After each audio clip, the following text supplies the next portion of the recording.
கர்த்தருடைய பரிசுத்த நாமத்துக்கு மகிமை உண்டாவதாக. இந்த வாரமும் நம்முடைய ஆசீர்வாதத்துக்காக வேதத்தின் ஒரு பகுதியை தியானிப்போம்.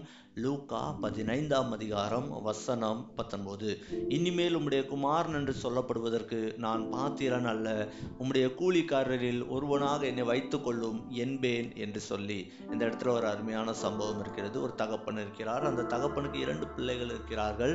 தகப்பனுடைய இளைய குமாரன் அப்பா கிட்ட வந்து சொல்றான், என்னுடைய பங்கை ஆஸ்திகள்ல இருந்து எனக்கு பிரித்து கொடுத்துருங்க அப்படின்னு கேட்கிறான். உடனே அவங்க அப்பாவும் அவனுக்கு பிரித்து கொடுக்கிறார். அவன் அதை வாங்கி கொண்டு ஒரு தூர தேசத்துக்கு போய் அங்க எல்லாவற்றையும் செலவழித்து ஆடம்பரமாக வாழ்கிறான். ஒரு நேரத்துல அவன்கிட்ட இருக்கிற எல்லா பணமும் செலவழிந்த பின்பு அந்த இடத்துல ஒரு பஞ்சம் உண்டாகுது. அந்த பஞ்சத்தினால இவனுக்கு சாப்பாடு கூட கிடைக்காத அளவுக்கு ரொம்ப கஷ்டமான நெருக்கடியான சூழ்நிலைகள். இவன்கிட்ட இருக்கிற எல்லா பணமும் செலவழிந்து போயிட்டது. இப்போ இவனுக்கு புத்தி தெளிந்து இவன் யோசிக்கிறான், எங்க வீட்டுல எவ்வளவோ வேலைக்காரங்க இருக்கிறாங்க, அந்த வேலைக்காரங்க எல்லாருக்கும் திருப்தியான சாப்பாடு இருக்கு, அவங்க ரொம்ப சந்தோஷமா இருக்கிறாங்க. ஆனா நான் இங்க ஒரு வேளை சாப்பிடுவதற்கு கூட வழி இல்லாம நான் பட்டினியா கஷ்டப்பட்டு கொண்டு இருக்கிறேனே அப்படின்னு அவன் யோசிக்கிறான். அப்போ ஒரு முடிவெடுக்கான், நான் மீண்டும் என் அப்பா கிட்ட போவேன், ஆனா என் அப்பா கிட்ட போய் உங்க பிள்ளையா நான் வந்திருக்கிறேன் அப்படின்னு சொல்லுகிற தகுதி எனக்கு இல்லவே இல்லை. ஏன்னா நான் எல்லா ஆஸ்தியும் எங்க அப்பா கிட்ட இருந்து வாங்கிட்டு போகும் பொழுது எவ்வளவு ஆடம்பரமா எவ்வளவு அழகா வெளியே வந்தனோ, ஆனா இப்போ அவ்வளவு அலங்கோலமா எல்லாவித அழகையும் இழந்து ஒரு அழுக்கான நிலைமையில மீண்டும் என் அப்பா கிட்ட நான் போறேன். அவருடைய பிள்ளைன்னு நான் சொல்ல எங்கேயுமே தகுதி இல்லை, யார்கிட்டையுமே இவர் தான் என்னுடைய அப்பான்னு நான் சொல்லிக்கொள்ள தகுதி இல்லை, இவருடைய பிள்ளை அப்படின்னு நான் சொல்லிக் கொள்கிற தகுதி எனக்கு இல்லவே இல்லை.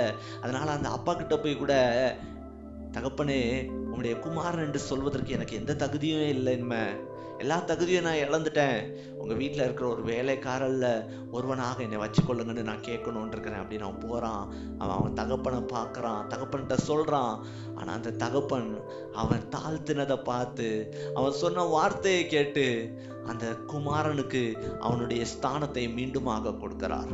அவன் தகுதி இல்லை அப்படின்னு அவன் உணர்ந்து அவன் அவங்க அப்பாட்ட போய் ஒப்பு கொடுக்கிறான். என்ன ஒரு வேலைக்காரர்ல ஒருவனாக வச்சுக்கொள்ளுங்க, அவங்க குமார்னு சொல்கிற எந்த குவாலிட்டியுமே என்கிட்ட இல்லை.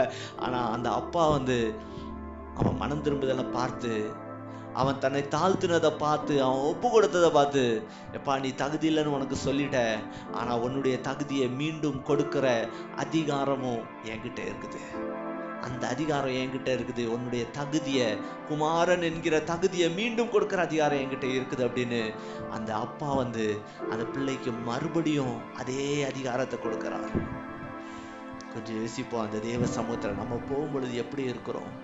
அநேக பாவங்கள் நமக்குள்ளாக இருக்கும், அநேக கீழ்ப்படியாமை நமக்குள்ளாக இருக்கும். அந்த எல்லாவற்றையும் நம்ம கொண்டு போகும் பொழுது, ஆண்டவரே உங்க பிள்ளைன்னு சொல்ற தகுதி எனக்கு இல்லப்பா, ஏன்னா நான் அவ்வளவு ஒரு பாவியா இருக்கிறேன், நான் அவ்வளவு அழுக்கா இருக்கிறேன், அவ்வளவு நான் உமக்கு பிரியமில்லாத வாழ்க்கையை வாழ்ந்திருக்கிறேன், என்னை ஒரு விசையாக மன்னியுங்க, எனக்கு தகுதி இல்லை அப்படின்னு நம்ம தாழ்த்தணும். அப்படின்னா அந்த தேவ சமூகத்துல நம்ம ஒப்பு கொடுத்தோம் அப்படின்னா அந்த தேவன் நம்முடைய மறுபடியும் நம்முடைய தகுதிப்படுத்தி நமக்கு மீண்டுமான ஒரு ஆசீர்வாதமான வாழ்க்கையை அவர் மாற்றி கொடுக்க அவர் அவ்வளவு வல்லமையுள்ளவராயிருக்கிறார். அவர்கிட்ட எல்லா அதிகாரமும் இருக்கு. நம்ம வாழ்க்கை எவ்வளவு தலைகீழாக மாறி இருந்தாலும் அந்த வாழ்க்கையை மறுபடியுமாய் அவர் மாற்றி ஒரு நல்ல ஸ்தானத்துல கொண்டு வருகிற எல்லா அதிகாரமும் எல்லாவித வல்லமையும் அந்த பிதாவினிடத்தில் அந்த தேவனிடத்தில் இருக்கிறது.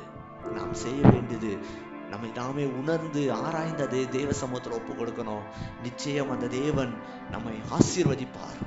இதை நாம் தியானிப்போம். இது நமக்கு ஆசீர்வாதமாயிருக்குமே, ஆனால் இதை மற்றவர்களோடு நாம் பகிர்ந்து கொள்வோம்.